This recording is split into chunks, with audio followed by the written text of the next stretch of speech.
చాలా సంతోషం. మొదటి సెషన్లో బహుళ నాయకత్వం గురించి, అలాగే రెండవ సెషన్లో ఈ యొక్క పరిచారకుల గురించినటువంటి సమగ్రమైనటువంటి వివరణని మనం తెలుసుకున్నాం.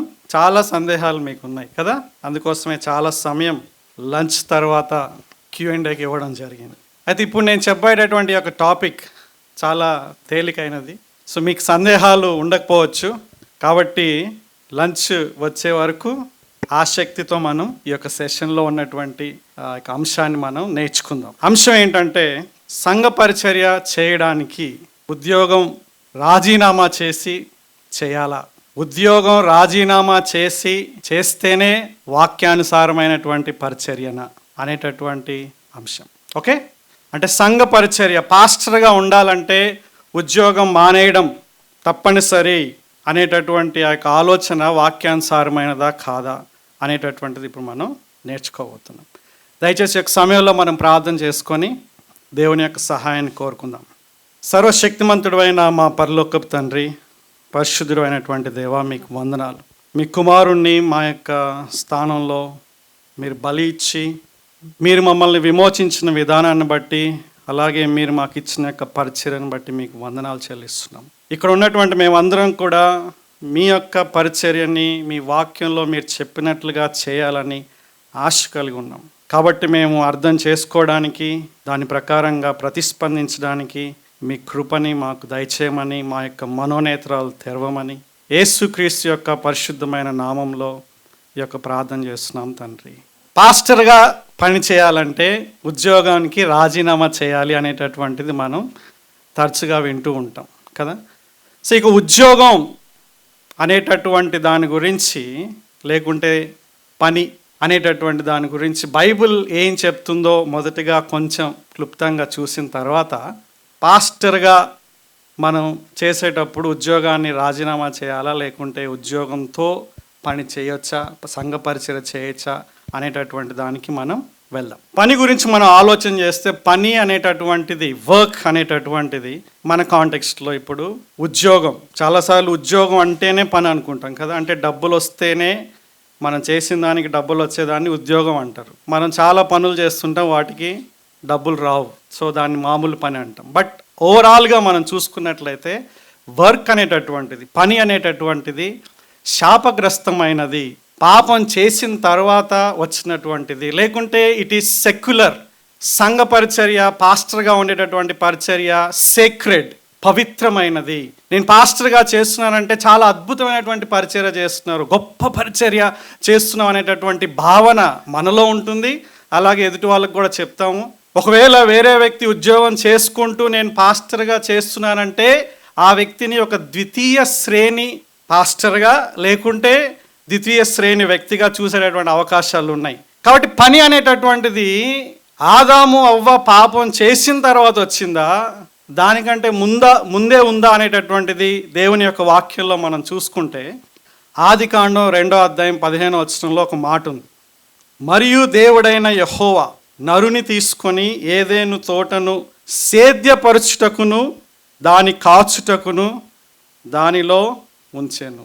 ఈ యొక్క మాట, ఈ లేఖనం ఆదాము పాపం చేయకముందు దేవుని చేత ఆజ్ఞాపించబడినటువంటి ఒక బాధ్యత, ఇంకో రకంగా పని. 3వ అధ్యాయంలో మనం చూసుకున్నప్పుడు ఈ యొక్క పని ఏ విధంగా చేయబడిందంటే, పని ఏ విధంగా శపించబడింది అనేటటువంటిది మనం చూస్తాం. కానీ శపించబడక ముందే, ఆ పాపం యొక్క ఫలితానికి ముందే పని, లేకుంటే ఉద్యోగం, ఇవన్నీ కూడా ముఖ్యంగా ఇక్కడైతే ఒక ప్రత్యేకమైనటువంటి బాధ్యతని ఇక్కడ చేస్తున్నాడు. తోట పని, ఇంకో మాటలో చెప్పాలంటే తోటలో ఒక ఉద్యోగం చేస్తున్నాడు. ఈ యొక్క ఉద్యోగం అనేటటువంటిది పవిత్రమైనది, పాపం అనేటటువంటిది మానవునిలో ఉనికిలో లేనప్పుడే ఉన్నటువంటిది అనేటటువంటి చాలా క్లియర్గా మనకి అర్థమవుతుంది. అంటే పని అనేటటువంటిది పవిత్రమైనది, శాపకరమైనది కాదు. వాస్తవానికి దేవుని యొక్క సృష్టి విధానం కూడా మనం గమనించినట్లయితే ఆయన 6 రోజులు కూడా పని చేసినట్లుగా మనకి కనిపిస్తుంది కదా. ఆయన చేసినటువంటి పనిలో చాలా సంతృప్తి కలిగినట్లుగా ఉంది. ఈ పనిని స్థాపించినటువంటి వ్యక్తే, దానికి మూలమే దేవుడు అన్నట్లుగా మనకు కనిపిస్తుంది. కాబట్టి ఒక సమయంలో స్టీవెన్ అన్న రాసినటువంటి ఒక వర్క్ బుక్లో నుంచి కొన్ని విషయాలను ఇక్కడ నేను చెప్పడానికి ప్రయత్నం చేస్తున్నాను. మీ అందరికీ తెలిసినట్లుగా లోకల్ చర్చ్ వర్క్ బుక్ అంటే సంఘ సభ్యునిగా ఉండడానికి ఎలా, అంటే దానికి కలిగినటువంటి కారణాలు ఏంటి, ఏ విధంగా ఉంటే సంఘ సభ్యునిగా ఉంటాం అనేటటువంటి ఒక వర్క్ బుక్ దాదాపుకున్నటువంటి మీరందరూ కూడా వెళ్ళారు. ఇంకొక వర్క్ బుక్ కూడా ఉంది, వాక్యానుసారమైనటువంటి పరిచర్య. ఓకే, ఆ యొక్క వర్క్ బుక్లో నుంచి కొన్ని విషయాల్ని నేను మీకు చెప్పడానికి ప్రయత్నం చేస్తాను. మామూలుగా ఈ యొక్క పాస్టర్గా చేసినటువంటి పరిచర్యని మన భాషలో లేకుంటే దైనందినటువంటి జీవితంలో ఫుల్ టైం మినిస్ట్రీ అంటారు. ఏంటి ఫుల్ టైం మినిస్ట్రీ, సంపూర్ణ పరిచర్య. ఉద్యోగం చేసినటువంటి దాన్ని పార్ట్ టైం మినిస్ట్రీ. సహోదరులారా, నాయకులారా, కాబోయే నాయకులారా, క్రైస్తవ జీవితంలో పార్ట్ టైం మినిస్ట్రీ అనేటటువంటిది లేనే లేదు. ఒక్కసారి యేసుక్రీస్తు నమ్ముకున్న తరువాత నీకు నచ్చినా నచ్చకపోయినా, నువ్వు గుర్తించకపోయినా మనందరం కూడా ఫుల్ టైం మినిస్టర్స్. దాంట్లో నాయకులుగా చేసేటటువంటి పరిచర్య ఉంటుంది, అలాగే విశ్వాసులుగా చేసేటటువంటి పరిచర్యలు ఉంటాయి. అవన్నిటి గురించి కూడా మీకు మీ యొక్క లోకల్ వర్క్ బుక్లో మీరు ఆల్రెడీ నేర్చుకున్నారు. కాబట్టి పనిని కనుక మనం ఒక 5 విధాలుగా చేస్తే, ఇంటి పని, వ్యక్తిగతమైనటువంటి పనులు, సమాజంగా చేసేటటువంటి పనులు, ఉద్యోగంలో చేసేటటువంటి పనులు, అలాగే సంఘంలో చేసేటటువంటి పనులుగా మనం విభజన చేయొచ్చు. వీటి గురించి కనుక మనం జాగ్రత్తగా చూస్తే, ఉద్యోగాలు చేసేటటువంటి వాళ్ళకి దేవుని యొక్క వాక్యం ఏం చెప్తుందండి? చాలా సార్లు లేకుంటే మన యొక్క పుల్పిట్లో ఎక్కువగా విననటువంటి ఒక సందేశం ఏంటంటే, ఉద్యోగం చేసేటటువంటి ప్లేస్లో ఎట్లుండాలి అనేటటువంటిది కదా. సంఘంలో ఎట్లుండాలి అనేటటువంటి దాని గురించి చాలా సందేశాలు, అనేకమైనటువంటి సందేశాలు మనం వింటాం. కానీ వర్క్ ప్లేస్లో ఉద్యోగాలు ఎట్లుండాలి, మన క్రైస్తవ జీవితంలో మన క్రైస్తవ లక్షణాలు కలిగి ఏ విధంగా ప్రవర్తించాలనేటటువంటి చాలా తక్కువగా మనం వింటూ ఉంటాం. ఎందుకు అంటే చాలా కారణాలు ఉండొచ్చు. ఒక్కొక్క కారణం ఆ యొక్క ఉద్యోగం అనేటటువంటి దాన్ని మనం ఆత్మీయంగా పరిగణించకపోవచ్చు కదా. కానీ బైబిల్ ఏం చెప్తుంది? కొలస్సీ పత్రిక 3వ అధ్యాయంలో, అలాగే ఎఫెసీ పత్రిక 6వ అధ్యాయంలో బైబిల్ ఏం చెప్తుందో తెలుసా అండి? ఇక్కడ చాలా ప్రాముఖ్యమైనటువంటి విషయాలను ఇక్కడ బైబిల్ వివరిస్తుంది. ముఖ్యంగా ఎఫెసీ పత్రిక 6వ అధ్యాయం 4వ వచనం నుంచి మనం గమనించినట్లయితే, దాసులారా యథార్థమైనటువంటి హృదయం గలవారై ఏం చేయాలి? భయముతోనూ వణుకుతోనూ క్రీస్తునకు వలె మీ యజమానులైన వారికి లోబడి ఉండు అని చెప్తున్నాడు. అక్కడ దాసులారా అన్నప్పుడు మొదటి శతాబ్దంలో ఉన్నటువంటి వాళ్ళు పనిచేసేటటువంటి ఆ దాసులుగా ఉన్నటువంటి వాళ్ళు ఉద్యోగం చేసేవాళ్ళు, డిఫరెంట్ జాబ్స్ చేసేటటువంటి వాళ్ళు. ఇప్పుడు ఏ విధంగా అయితే ప్రొఫెషనల్స్గా, ఇంజనీర్స్గా, లేకుంటే డాక్టర్స్గా, ఇంకా వృత్తిపరంగా అనేకమైనటువంటి ఉద్యోగాలు ఉన్నాయో, అప్పుడున్నటువంటి ఆ యొక్క లక్షల మంది దాసులకు కూడా వాళ్ళు వివిధమైనటువంటి పనుల్లో ఉండేవాళ్ళు. వాళ్ళు యేసుక్రీస్తు నమ్ముకున్న తర్వాత వాళ్ళకి చెప్పబడినటువంటి విషయం ఏంటంటే, మీరు మీ యొక్క పని స్థలాల్లో పనిచేస్తున్నప్పుడు మీకున్నటువంటి యజమానుని ప్రాముఖ్యంగా గురి కలిగి ఉండడం కాదు, మీ యొక్క అసలైనటువంటి యజమానుడు క్రీస్తు. మీరు సంఘంలోనే మాత్రం కాదు, మీరు వర్క్ ప్లేస్లో, ఇంట్లో, ఎక్కడైనా సరే మీరు సంపూర్ణ పరిచర్యను చేస్తూనే ఉండాలి విశ్వాసిగా. ఆ విధంగా అనేటటువంటి విషయాలు ఇక్కడ మనం గమనించవచ్చు. అంటే మన యొక్క యజమానుడు కేవలం నీకు భౌతికంగా కనిపించేటటువంటి నీ యొక్క బాస్ మాత్రమే కాదు, ఆయన నీ యొక్క యజమానుడే. కానీ ఆయన ఉన్నా లేకపోయినా సరే క్రీస్తు నీ యొక్క యజమానుడని, నా యొక్క యజమానుడని మనం గమనించి ఉద్యోగం చేసేటటువంటి ప్లేసెస్లో మనం క్రీస్తు కోసం చేయాలి, క్రీస్తుని గణపరచాలి అనేటటువంటి చెప్పబడి ఉంది. ప్రమోషన్ వచ్చినా రాకపోయినా సరే ఆయన ఇస్తాడు కనుక ప్రమోషన్. మనం ఆ విషయంలో ఆయన పైన నమ్మకం కలిగి మనం ఎటువంటి పాపపు లక్షణాలు కలిగి ఉండకుండా దేవుని యొక్క మహిమ కోసం మనం చేయాలి అనేటటువంటిది మనం చూస్తాం. అలాగే సామెతల గ్రంథాల్లో మీరు ముఖ్యంగా ఈ పని గురించినటువంటి చాలా విషయాలు ఇక్కడ చెప్పబడి ఉన్నాయి. ఓకే, బైబిల్ మొత్తంలో కూడా మనం చూసుకుంటున్నప్పుడు ఈ పని అనేటటువంటిది సంఘంలో చేసేటటువంటి పరిచర్యకు మాత్రమే కాకుండా మిగతా అనేకమైనటువంటి కోణాల్లో వివరించబడి ఉంది. కాబట్టి మనం ఏం నేర్చుకోవచ్చు అంటే, పని పవిత్రమైనది అనేటటువంటిది ఫస్ట్ మనం నేర్చుకోవాలి. మనం చేసేటటువంటి క్రైస్తవుడిగా మారిన తర్వాత మనం చేసే ప్రతి పని పవిత్రమైనది, పరిశుద్ధమైనది, ప్రత్యేకమైనది. కాబట్టి ఎక్కడున్నా సరే మనం ఆయనకి మహిమను తీసుకొచ్చేటటువంటి పని చేయాలి. సో ఈ పనుల్లో సంఘ పరిచర్య అనేటటువంటిది ఒకానొక పరిచర్య ఇప్పుడు మనం డీల్ చేయబోతున్నాం. అయితే ఇక పాస్టర్గా ఉండాలి అన్నప్పుడు ఉద్యోగం వదిలిపెడితేనే నువ్వు సంపూర్ణ సేవకుడు అనేటటువంటి ఆలోచన వాక్యానుసారమైనదా కాదా అనేటటువంటి విషయాల్ని మనం చూస్తున్నాం. ముఖ్యంగా మొదటిగా పౌలు దగ్గర నుంచి మనం నేర్చుకుందాం. పౌలు ఒక అపోస్తలుడిగా, అలాగే కొన్ని సంఘాలలో అక్కడున్నప్పుడు ఆయన ఒక సంఘ పెద్దగా కూడా, ఎందుకంటే మనం ఇంతకుముందు చూసుకున్నాం అపోస్తలుడైనటువంటి పేతురు అపోస్తలుడుగా, అదే సమయంలో సంఘ పెద్దగా 2 బాధ్యతలను కూడా నిర్వర్తించినట్లుగా మనం గమనించవచ్చు. ఆయన తన యొక్క జీవితంలో పరిచర్య చేస్తున్నప్పుడు ఆయన పని చేసి పరిచర్య చేశాడని లేఖనాలు చెప్తున్నాయి. కొన్ని లేఖనాలు మనం చూడబోతున్నాం. అపోస్తుల కార్యం 18వ అధ్యాయం 1-3 వచనాలు మనం గమనించినట్లయితే, అటు తర్వాత పౌలు ఏథెన్స్ నుండి బయలుదేరి కొరింథునకు వచ్చి పొంతు వంశీయుడైన అకుల అను ఒక యూదుని, అతని భార్య అయిన ప్రిస్కిలాను కనుగొని వారి వద్దకు వెళ్ళాను. యూదులందరూ రోమా విడిచి వెళ్ళిపోవాలని క్లౌదియా చక్రవర్తి ఆజ్ఞాపించినందున వారు ఇటలీలో నుండి కొత్తగా వచ్చిన వారు వృత్తికి డేరాలు కుట్టువారు. అంటే అకుల ప్రిస్కిలా అనేటటువంటి వాళ్ళ యొక్క బిజినెస్ ఏంటి, వాళ్ళ యొక్క వృత్తి ఏంటంటే డేరాలు కుట్టుకునేవాళ్ళు. పౌలు అదే వృత్తి గలవాడు గనుక వారితో కాపురం ఉండెను. వారు కలిసి పని చేయుచుండిరి.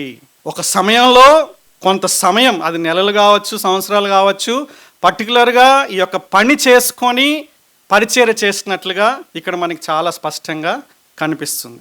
అలాగే 1 కొరింథీ పత్రిక 4వ అధ్యాయం 12వ వచనంలో పౌలు ఈ విధంగా మాట్లాడతాడు. మేము మా యొక్క స్వహస్తములతో పనిచేసి కష్టపడుచున్నాము, మా సొంత చేతులతో పని చేసుకొని మేము పరిచర్య చేస్తున్నాము అనేటటువంటి ఈ యొక్క మాటని ఇక్కడ మనం గమనించవచ్చు. రైట్. ఇక లియాన్ మారిస్ అనేటటువంటి ఒక వ్యక్తి 1 కొరింథీ పత్రిక ఈ పౌలు చెప్పినటువంటి మాటలకి ఆయన ఇచ్చినటువంటి ఒకానొక వ్యాఖ్యానం ఏంటంటే, ఇక్కడ పని చేసి కష్టపడుతున్నామంటే is referring to a real hard work అంటున్నాడు అనమాట.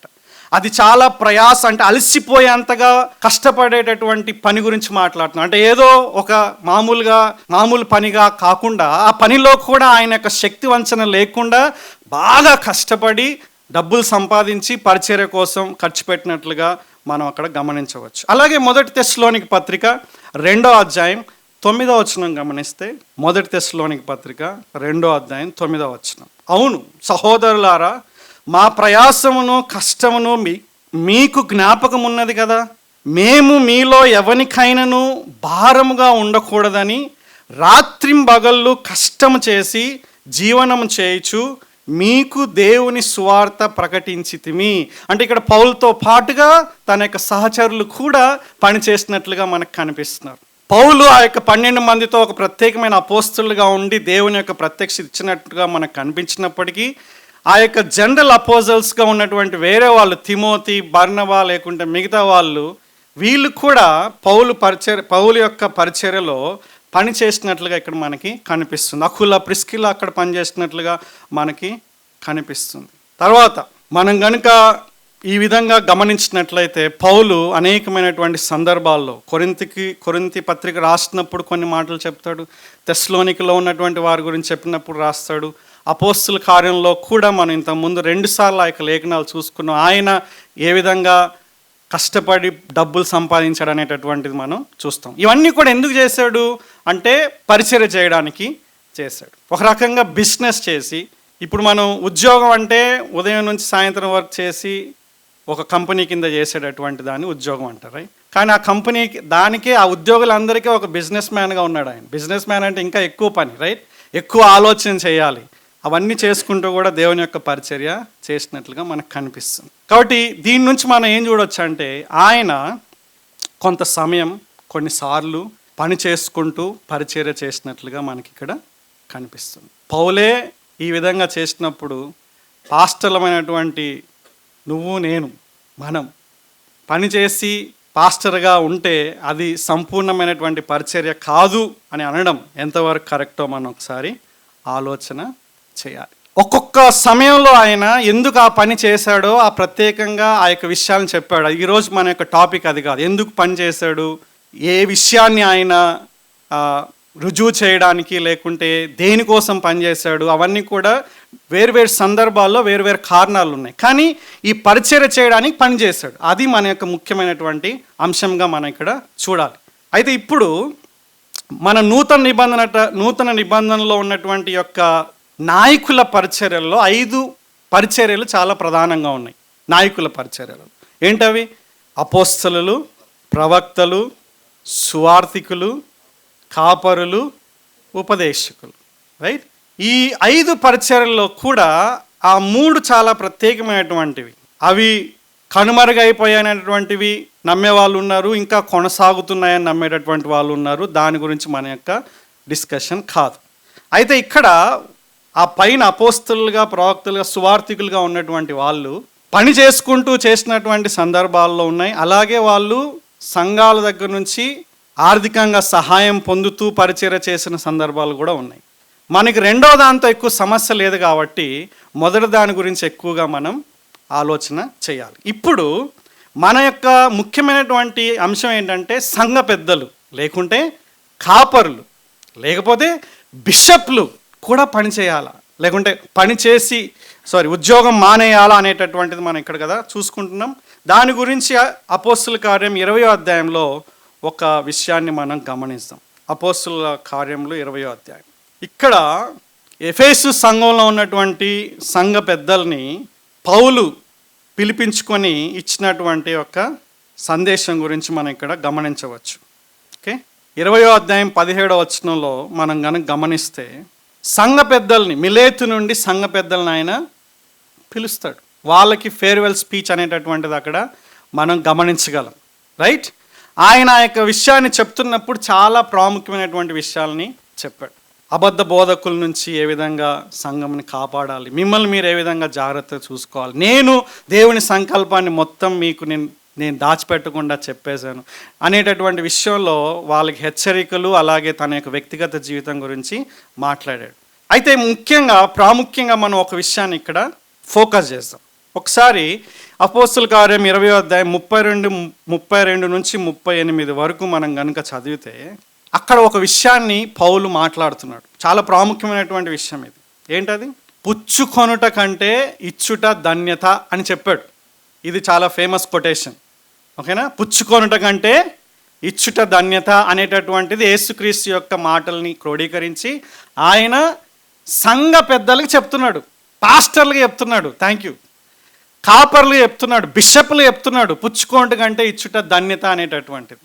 దానికి పౌలు ఒక మాదిరికరంగా డెలిబరేట్గా ఉండడానికి చేసినట్లుగా కనిపిస్తుంది. ఇది చూడండి, 20వ అధ్యాయం 34వ వచనంలో. రైట్, ఆ 34వ వచనంలో ఉన్నటువంటి విషయం ఏంటంటే, తన సొంత చేతులతో కష్టపడి పనిచేయడం ద్వారా తన్ను తాను పోషించుకుంటూ తన యొక్క సహచరులకు కూడా పోషించినట్లుగా మనం గమనించవచ్చు. ఏ విధంగా చేశాడు? 18వ అధ్యాయం ప్రకారంగా, అపోస్తుల కార్యం 18వ అధ్యాయం ప్రకారంగా డేరాల్ని కొట్టుకుంటూ ఆ పని చేశాడు. రైట్? అయితే ఇది సంఘ పెద్దలకి చెప్పడంలో ఉన్నటువంటి ప్రాముఖ్యత ఏంటి? మీరు నాలాగా ఉండాలి అనేటటువంటి విషయాన్ని వాళ్ళకి చెప్తున్నాడు కదా. అంటే ఇప్పుడు ఆ పాయింట్ ఆఫ్ వ్యూలో మీరు కనుక ఆ వచనాలు కనుక జాగ్రత్తగా గమనిస్తే, ఎవని వెండినైనను నేను, బంగారంనైనను, వస్త్రములనైనను నేను ఆశింపలేదు. ఎవని వెండినైనను అన్నప్పుడు ఆయన అందరి విశ్వాసుల్ని దృష్టిలో పెట్టుకొని అంటున్నాడా? ముఖ్యంగా ఇక్కడ సంఘ పెద్దల్ని దృష్టిలో పెట్టుకొని అంటున్నాడా? ఎవరితో మాట్లాడుతున్నాడు? సంఘ పెద్దలతో. మీరు కనుక అక్కడ కనుక ఆ యొక్క వచనాన్ని మీకు మీకు మీకు అనేటటువంటి మాట పదే అనేక సార్లు ఆ యొక్క 20వ అధ్యాయంలో మనకు కనిపిస్తుంది. కాబట్టి వాళ్ళకి చెప్తున్నాడు, మీ యొక్క వెండిని, మీ బంగారాన్ని, మీ వస్త్రాలని నేను ఆశించడం లేదు. నా అవసరాల నిమిత్తం, నాతో ఉన్నవారి అవసరాల నిమిత్తం ఈ నా చేతులు కష్టపడినవని మీకే తెలియను. మీరును అంటే ఎవరిక్కడ?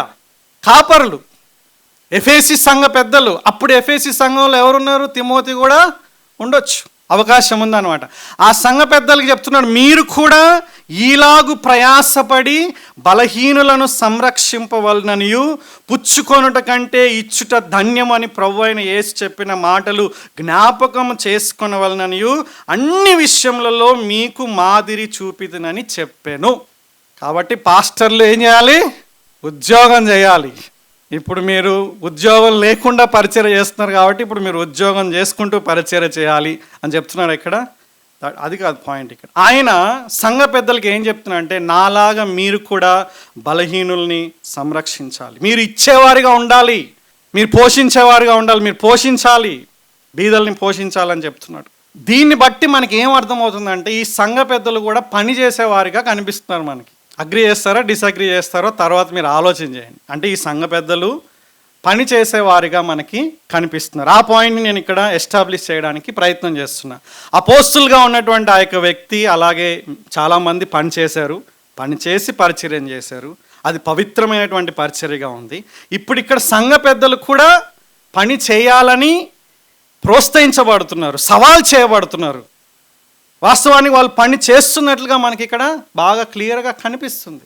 మీరు చూడండి, యూదుల యొక్క అండర్స్టాండింగ్ ప్రకారంగా లియాన్ మారిస్ అనేటటువంటి ఒక వ్యక్తి, ఓకేనా, తెస్సలోనికా అనేటటువంటి 2వ తెస్సలోనిక గురించి ఆయన కామెంటరీ ఇస్తున్నప్పుడు ఆయన ఇచ్చినటువంటి ఒకానొక విషయం ఏంటంటే, there were no paid teachers అంట. అప్పుడున్నటువంటి బోధకులకి డబ్బులు అంటే బోధకులకి డబ్బులు ఇవ్వడం అనేట, డబ్బులు తీసుకొని పరిచర్య చేసేటటువంటి వాళ్ళు ఎవరు లేరు, అది తెలుసుకోవాలి మనం. అలాగే ఇంకొకటి, బైబిల్ కస్టమ్స్ అనేటటువంటి దాంట్లో పేజ్ నెంబర్ 66, ఓకే, ఆ పెద్ద పుస్తకం బ్రాడ్మెన్ అండ్ హాల్మెన్ పబ్లిషర్స్ వాళ్ళు చేసినటువంటి దాంట్లో, okay, manners and customs of Bible times అనేటటువంటి ఆ యొక్క పుస్తకంలో అప్పుడున్నటువంటి ఆలోచనలు ఎట్లున్నాయంటే, it was considered improper for a rabbi or teacher or a scribe to receive remuneration for teaching. బోధించినందుకు డబ్బులు తీసుకోవడం ఆమోదయోగ్యంగా ఉండేది కాదు. ఎవరికి?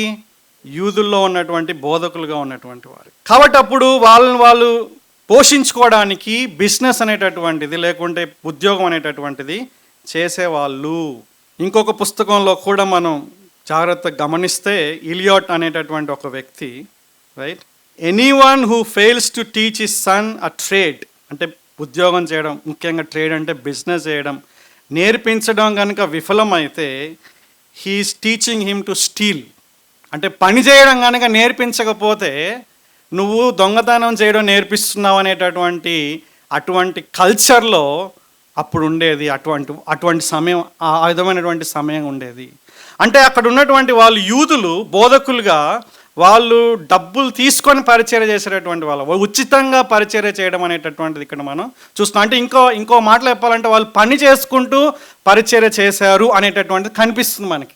ఇంకొక వ్యక్తి చాలా ప్రాముఖ్యమైనటువంటి మాటని చెప్పాడు, చాలా జాగ్రత్తగా వినాలి. అలెక్స్ రాట్రే అనేటటువంటి ఒక వ్యక్తి New Testament order for church and missionary అనేటటువంటి ఒక దాంట్లో ఒక పుస్తకంలో ఈ విధంగా మాట్లాడాడు. చాలా మంచిగా మాట్లాడాడు. ఏమంటున్నాడు తెలుసా అండి? For several centuries it continued to be a general practice for elders to earn there living in a secular employment. కొన్ని సంవత్సరాల వరకు, దాదాపు 3వ శతాబ్దం వరకు కూడా ఈ కాపర్లుగా ఉన్నటువంటి వాళ్ళు, స్థానిక సంఘంలో కాపర్లుగా ఉన్నటువంటి వాళ్ళు, సంఘ పెద్దలు, బిషప్లు, అధ్యక్షులు, వీళ్ళు ఉద్యోగం చేసుకుంటూ పరిచర్య చేసేవాళ్ళు అనేటటువంటిది ఇక్కడ మనకి ఈ యొక్క పుస్తకం నుంచి మనం నేర్చుకోవచ్చు. ఆ తర్వాత ఈ యొక్క విధానం కొంచెం మారడం అనేటటువంటిది, సంఘ పెద్దలుగా ఉన్నటువంటి వాళ్ళు ఇంతకుముందు అన్న చెప్పినట్లుగా ఒక బిషప్ రావడం, బిషప్లకే మళ్ళీ పోపు రావడం, సో వీళ్ళకి ప్రత్యేకంగా వేరే విధానం రావడం అనేటటువంటిది మనం గమనించవచ్చు. ఆలోచన చేయండి. ఇవన్నిటి గురించి ఏం చెప్తున్నామంటే, పౌలు అలాగే సంఘ పెద్దలు ఇద్దరు కూడా కాపర్లు. మన పాయింట్ ఆఫ్ వ్యూలో పని చేసుకుంటూ పరిచర్య చేశారు. కాబట్టి పాయింట్ ఏంటంటే, ఉద్యోగం చేసి సంఘ పరిచర్య కాపరిగా ఉంటే అది వాక్యానుసారమా కాదా? 100% వాక్యానుసారం. వాళ్ళు ద్వితీయ శ్రేణి కలిగినటువంటి వాళ్ళ కానే కాదు. అటువంటి భావన నీకుందా? దయచేసి బయటికి రావాలి. అంటే నేను వర్క్ చేసుకుంటూ నేను పరిచర్య చేస్తున్నాను కాబట్టి నేను ఈ యొక్క కాపరిగా ఉండేటటువంటి దానికంటే నేను ఇంక కొంచెం తక్కువ అనేటటువంటి, తక్కువ స్థాయి అనేటటువంటి భావన నుంచి మనం అంటే పక్కకు రావాలి. వేరే వాళ్ళని ఆ విధంగా కూడా పరిగణించకూడదు. మీరు 2వ సెషన్లో పరిచారకుల గురించి, వాళ్ళు ఎవరు పరిచారకులుగా ఉండాలి అనేటటువంటి దాని గురించి క్వాలిఫికేషన్స్ చూశారు. అలాగే పాస్టర్లకు కూడా క్వాలిఫికేషన్స్ ఉన్నాయి కదా. పాస్టర్గా ఉండాలంటే ఏంటి క్వాలిఫికేషన్స్? 1 తిమోతి పత్రిక 3వ అధ్యాయం ఏముందండి? ఎవడైనాను అధ్యక్ష పదవిని ఆశించిన యెడల దొడ్డ పనిని అపేక్షించున్నాడు. కాబట్టి అధ్యక్షుడు వాడు నిందారహితుడిగా ఉండాలి. రెండవది ఉద్యోగం చేయకూడదు. మూడవది ఉన్నదా ఉద్యోగం చేయకూడదని? బోధింప తగినవాడుగా ఉండాలని ఉందా? రైట్. ఇంకా మిగతా లక్షణాలన్నీ కూడా మనం చూస్తాం. మన క్యారెక్టర్ గురించి సామాజికంగా, వ్యక్తిగతంగా, కుటుంబ పరంగా, అలాగే ఇంటలెక్చువల్గా ఒక సంఘ నాయకుడు ఏ విధమైనటువంటి అర్హతలు కలిగి ఉంటే ఆ వ్యక్తి నాయకుడిగా ఉంటాడనేటటువంటి ఆ యొక్క అంటే స్పష్టమైనటువంటి బోధ మొదటి తిమోతి పత్రికలో ఉంది. అంటే పాస్టర్లుగా ఉండాలి అనుకునేటటువంటి వాళ్ళకి ఈ లక్షణాలు ఉండాలి. కాబట్టి నువ్వు ఉద్యోగం చేస్తే ఏంటి, చేయకపోతే ఏంటి? So what is the conclusion? ఉద్యోగం మానేస్తేనే పాస్టర్గా అవ్వడం అనేటటువంటిది వాక్యానుసారం కాదు. అంటే ఉద్యోగం చేసుకుంటూ కూడా ఈ లక్షణాలని నేను కలిగి ఉన్నప్పుడు, సంఘం గుర్తించినప్పుడు, సంఘం మనల్ని ఆ యొక్క స్థితిలో మనల్ని ఉంచినప్పుడు పాస్టర్గా మనం స్థానిక సంఘంలో ఉండవచ్చు అనేటటువంటిది ఇక్కడ మనం నేర్చుకున్నాం. పైన చూసినటువంటి విషయాలు పని చేయాలి అన్నప్పుడు, ఉద్యోగం చేయాలి అన్నప్పుడు ఖచ్చితంగా ఉద్యోగం చేయాలి అనేటువంటి ఆజ్ఞ లేదు. అది మనం జాగ్రత్తగా అర్థం చేసుకోవాలి. ఇది పెద్ద పొరపాటు. ఇట్లాంటి సెమినార్ జరిగినప్పుడు పాస్టర్లు ఉద్యోగం చేసి అంటే ఉద్యోగం చేస్తూ కూడా వర్క్ చేసుకుంటూ కూడా సంఘ కాపరిగా ఉండొచ్చు అనేటటువంటిది విషయాన్ని నేర్చుకుంటున్నప్పుడు ఆల్రెడీ సంఘ పరిచయంలో ఉన్నటువంటి వాళ్ళు మళ్ళీ ఉద్యోగానికి వెళ్ళిపోతున్నారు. అది కాదు ఇక్కడ అప్లికేషన్. అలా వెళ్ళినటువంటి ఇద్దరు నాకు బాగా తెలుసు. ఒకప్పుడు చాలా ఆశతో, భారంతో దేవుని యొక్క పరిచర్యను ప్రారంభించి చేస్తూ కూడా ఇలాంటి సందేశం, అంటే ఉద్యోగం చేసుకుంటూ కూడా సంఘ నాయకుడిగా, కాపరిగా ఉండొచ్చు అనేటటువంటి విషయాన్ని తీసుకుని అది ఆజ్ఞగా తీసుకున్నట్టున్నారు. వాళ్ళు వెళ్ళిపోయారు, పని చేస్తున్నారు. ఇప్పుడు ఏమైపోయారంటే పనిబోతులుగా అయిపోయారు. మనకి తాగుబోతుల గురించే తెలుసు కానీ పనిబోతులు తెలియదు కదా. పనిబోతులు అంటే ఏంటంటే కుటుంబాన్ని నిర్లక్ష్యం చేస్తూ, సంఘ జీవితాన్ని నిర్లక్ష్యం చేస్తూ, వ్యక్తిగత జీవితాన్ని నిర్లక్ష్యం చేస్తూ, పనే ధ్యేయంగా, పనే జీవితం, పని కోసమే నేను జీవిస్తున్నాను అన్నట్లుగా జీవించడం అనమాట. పౌలు పని చేయలేదే. పౌలు చాలా కష్టపడ్డాడు పరిచర్య కోసం. అవసరమైనప్పుడు సంఘాల ద్వారా కూడా పోషించబడ్డాడు. కానీ పౌలు యొక్క జీవిత విధానం చూస్తే పౌలు తన్ను తాను పనిపోతుడుగా సమర్పించుకోలేదండి. కాబట్టి దయచేసి ఇక్కడ మనం ఏం నేర్చుకోబోతున్నామంటే ఒకటే ఒక విషయం, కాపరిగా ఉండేటటువంటి వ్యక్తి ఉద్యోగం చేస్తూ కూడా కాపరిగా ఉండవచ్చు. అదే సమయంలో ఉద్యోగం చేయకుండా, అంటే ఉద్యోగానికి రాజీనామా చేసి సంపూర్ణంగా ఇక్కడ వచ్చిందనమాట సంపూర్ణ పరిచర్య అనేటటువంటి ఫుల్ టైం మినిస్ట్రీ. అంటే వాళ్ళ దృష్టిలో ఏంటంటే ఉద్యోగానికి రాజీనామా చేసి, అంటే ఆ యొక్క ఉద్యోగ బాధ్యతలు కాకుండా సంపూర్ణంగా సంఘం యొక్క బాధ్యతలను తీసుకునే వాళ్ళని సంపూర్ణ పరిచర్య అనేటటువంటిది ఇక్కడ మనం చూస్తాం. వాళ్ళు ఉద్యోగాన్ని చేయడం లేదు, కానీ ఇక్కడ ఇంకో ఉద్యోగం చేస్తున్నారు, సంఘ ఉద్యోగం చేస్తున్నారు. ఒకప్పుడు సంఘం వెలుపల ఉద్యోగం చేస్తున్నారు, ఇప్పుడు సంఘంలో ఉద్యోగం చేస్తున్నారు. ఇది కూడా ఒక కైండ్ ఆఫ్ ఉద్యోగం. కానీ ఇక్కడ ఒక ప్రశ్న ఏంటంటే, మనం ఉద్యోగం అనేటటువంటిది చేసినప్పుడు డబ్బుల కోసం చేస్తాం, అవునా? ఒకానొక ప్రాముఖ్యమైనటువంటి విషయం, జీవనోపాధి కోసం. కానీ సంఘంలో చేసేటటువంటి పరిచర్య, నేను ఉద్యోగం అన్నప్పుడు అది జీవనోపాధికి సంబంధించింది కాదు. సంఘ పరిచర్య అనేటటువంటిది వాలంటరీగా చేయాల్సినటువంటి విషయం. ఇక ఇంతకుముందే మనం చూసుకున్నాం, ధనాపేక్ష లేకుండా. అలాగే ముఖ్యంగా జీవనోపాధి కోసం కూడా ఈ యొక్క పరిచర్య మనం చేయకూడదు. పాస్టర్ తర్వాత పాస్టర్ కుమారుడు, వాళ్ళ కుమారుడు తర్వాత వాళ్ళ మనవడు, నెపోటిజం అంటారు దీన్ని. వంశపారపర్యంగా ఒకరి తర్వాత ఒకరు పాస్టర్లుగా కొనసాగడానికి ఒకానొక కారణం ఏంటంటే ఈ యొక్క ఫైనాన్షియల్ సెక్యూరిటీ. అదొక జీవనోపాధిగా ఎక్కడ కూడా సెట్ కాకపోయినా, లేకుంటే ఈ విషయంలో తనకి స్కిల్స్ ఉన్నా సరే, ఇక్కడ ఉన్నప్పుడు తను పోషించబడతాడు అనేటటువంటిది ఒక ప్రధానమైన కారణం ఉంటుందన్నమాట. ఆ విధంగా మనం ఉండకూడదు. సో ఇక్కడ సంఘంలో మనం ఉద్యోగం వదిలి పనిచేస్తున్నాం అన్నప్పుడు సంఘం ద్వారా పోషించబడతాం. దానికి నెక్స్ట్ పాయింట్ అదే అన్నమాట. పాయింట్ ఏంటంటే, ఇప్పుడు బహుళ నాయకత్వం అనేటటువంటిది మనం నమ్ముతున్నాం కదా. బహుళ నాయకత్వం అని నమ్మినప్పుడు ప్రతి ఒక్కరూ కూడా ఉద్యోగాలు వదిలిపెట్టి నాయకులుగా, అంటే సంఘ కాపర్లుగా ఉంటే ఎలా ఉంటుంది చెప్పండి పరిస్థితి? మంచిదే కదా, తప్పేం లేదు దాంట్లో. కానీ ప్రాక్టికల్గా కొన్ని పరిస్థితులు మనకి కష్టంగా అనిపిస్తాయి. ఇప్పుడు ప్రతి ఒక్కరు కూడా అంటే బహుళ నాయకులు ఉండాలి కాబట్టి పరిచర్యకు వచ్చే వాళ్ళందరూ కూడా ఉద్యోగాలు వదిలేసి సంపూర్ణంగా దీనికే మనం గనుక ఉన్నప్పుడు సంఘం వాళ్ళని పోషించడం కష్టంగా మారుతుంది. కొన్నిసార్లు ఏం జరుగుతుందో తెలుసా అండి, ముఖ్యంగా ఈ యొక్క ఉద్యోగాలు వదిలి పరిచర్య చేయాలనుకునే వాళ్ళు, ఎందుకంటే ఉద్యోగాలు వదిలితేనే నిజమైన పరిచర్యని నమ్మేటటువంటి వాళ్ళు ఏం చేస్తారు తెలుసా అండి, నిరాశ నిస్పృహలకు గురవుతారు. ఎందుకు? ఆర్థికపరమైనటువంటి ఇబ్బందులు గుండా వెళ్ళినటువంటి అనేక మంది ఉంటారు. కాబట్టి ఒకసారి నేను ఇప్పుడు ఉద్యోగం వదిలేసి నేను పరిచయంలోకి వచ్చాను కాబట్టి మళ్ళీ నేను ఉద్యోగం చేస్తే నామోషి అవుతుంది అనేటి ఏం చేస్తారంటే మ్యానిపులేషన్ చేయడం నేర్చుకుంటారు, డబ్బుల కోసం అడుక్కోవడం నేర్చుకుంటారు. అది కూడా వీలు కాకపోతే భయపెట్టడం నేర్చుకుంటారు, శపించడం నేర్చుకుంటారు.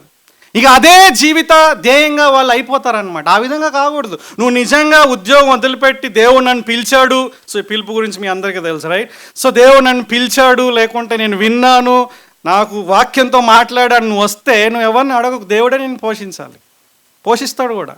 కాబట్టి ఆ యొక్క సమస్యలో ఉండడం చాలా కష్టం. కాబట్టి మన పరిచర్య అనేటటువంటిది ఇప్పుడు ప్రారంభంలో చిన్నగా ఉన్నప్పుడు పొరపాటున మనం వాక్యాన్ని సరిగా అర్థం చేసుకోకుండా ఉద్యోగం వదిలేసి ఉన్న ఉద్యోగాన్ని వదిలేసి వచ్చేసామనుకోండి.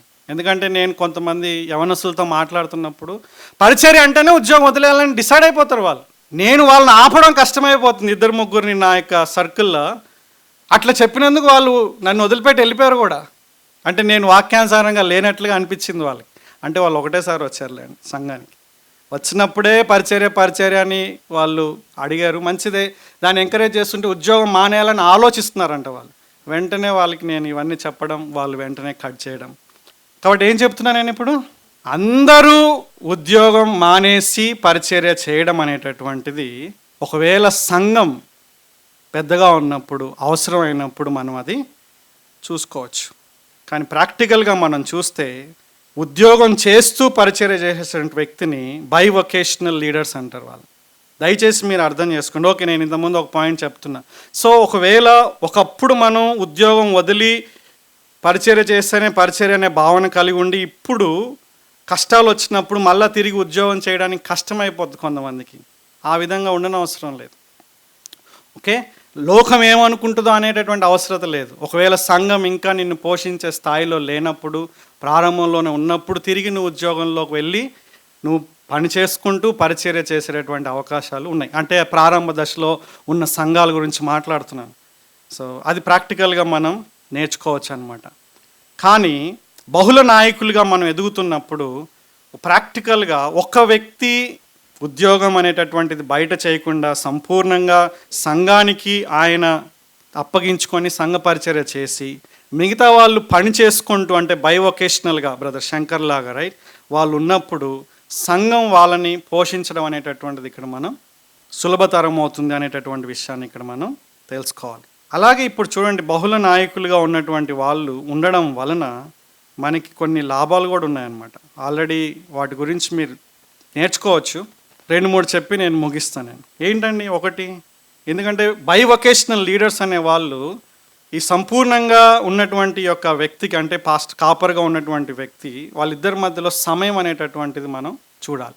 అంటే ఆ నాయకులు సమయాన్ని ఎక్కువ ఇవ్వలేకపోవచ్చు, కానీ ఉద్యోగం విరమణ చేసి లేదంటే రాజీనామా చేసి ఉద్యోగం చేయకుండా ఇదే పరిచర్యలో ఉన్నప్పుడు ఎక్కువ సమయాన్ని నువ్వు ఇవ్వచ్చు. ఇద్దరు కలిసి ఆ యొక్క బాధ్యతల్ని పంచుకోవచ్చు. సంఘం ఆర్థిక సహాయం విషయంలో భారంగా ఉండదు. అలాగే జవాబుదారితనం కూడా ఉంటుంది. అది ప్రతి ఒక్కరికి కూడా ఉంటుంది, జవాబుదారితనం. సో ఇవన్నీ కూడా మనం తెలుసుకోవాలన్నమాట. ఇది చాలా సింపుల్ కదా. కాబట్టి మీకు ప్రశ్నలే ఉండవు అనేటటువంటిది నేను ముందుగానే చెప్పేశాను అనమాట. ఇంకొక చిన్న విషయాన్ని ఇక్కడ నేను చెప్పి ముగించాలనుకుంటున్నాను. అది మొదటి తిమోతి పత్రిక 5వ అధ్యాయం 17వ వచనంలో, బాగుగా పాలన చేయు పెద్దలను విశేషంగా వాక్యమందును ఉపదేశమందును ప్రయాసపడు వారిని అనేటటువంటి ఆ 2 మాటలు మనం చూసుకున్నప్పుడు 2 బహువచనంలో వాడబడ్డాయి, రైట్? బాగుగా పాలన చేయు పెద్దలు, విశేషంగా వాక్యమందు ప్రయాసపడు వారు రెట్టింపు సన్మానానికి, ఆర్థిక సహాయానికి వాళ్ళు పాత్రులుగా వాళ్ళని ఎంచాలనేటటువంటి మనం నేర్చుకున్నాం. ఇక్కడ చూస్తే మోర్ దెన్ 1 కాదు, మోర్ దెన్ 2 అనేటటువంటి అనిపిస్తుంది మనకి. 2 కూడా పెద్దలే, రైట్? 2 కూడా బహువచనాలే. నేను అనుకుంటున్నా అంటే సంఘంలో పెద్దలు అంటే సంఘం యొక్క సంఖ్యను బట్టి కూడా ఆధారపడి ఉంటుంది అది. కానీ ఎంత అంటే ఎక్కువ మంది ఉండడం వల్ల ఎంతో సంఘానికి మేలు అనేటటువంటిది కూడా ఇక్కడ మనం తెలుసుకోవచ్చు. గలతీ పత్రిక 6వ అధ్యాయంలో కూడా సంఘం ఏ విధంగా సహాయం చేస్తుంది అనేటటువంటి సంఘ పెద్దకు మనం చూసుకున్నాం. ఈ సమయంలో ఇంకొక విషయం కూడా మనం తెలుసుకోవాలి. స్టీవ్ యాట్కర్సన్ గారు చాలా మంచి మాట చెప్తారు. ఏంటంటే కేవలం సంపూర్ణంగా పరిచర్య చేసేవారికి మాత్రమే కాకుండా బైవొకేషనల్ లీడర్స్ కూడా వాళ్ళు కనుక వాక్యంలో విశేషమైనటువంటి ఆ యొక్క కృషి చేసినట్లయితే, ప్రయాసపడినట్లయితే వాళ్ళు కూడా ఆర్థిక సహాయానికి అర్హులు. వాళ్ళు ఇష్టపూర్వకంగా స్వీకరిస్తారా, నాకు సరిపోయిందని అంటారా అనేటటువంటిది వాళ్ళ వ్యక్తిగతమైనది. కాబట్టి ఉద్యోగం చేసినా చేయకపోయినా సరే వాక్యంలో బాగా ప్రయాసపడేటటువంటి వాళ్ళకి సంఘం పోషించడం అనేటటువంటిది ఇక్కడ మనం చూస్తున్నాం. ఇది సంఘం వాలంటరీగా వ్యక్తిగతంగా చేయాల్సినటువంటి పని. నాయకులుగా మనం ధనాపేక్ష కలిగి ఉండకూడదు, డిమాండ్ చేయకూడదు, మ్యానిపులేట్ చేయకూడదు. దానికి మాదిరే మనకి ఇక్కడ పౌలు కనిపిస్తున్నాడు, పేతురు కనిపిస్తున్నాడు, యోహాను కనిపిస్తున్నాడు, అందరూ కూడా కనిపిస్తున్నారు. సో దేవుడి యొక్క వాక్యాన్ని దీవించునుగాక. మనం ప్రార్థన చేసుకున్నాం. సర్వశక్తిమంతుడు అయిన మా పరలోకపు తండ్రి, పరిశుద్ధుడు అయినటువంటి దేవ, మీకు వందనాలు చెల్లిస్తున్నాం.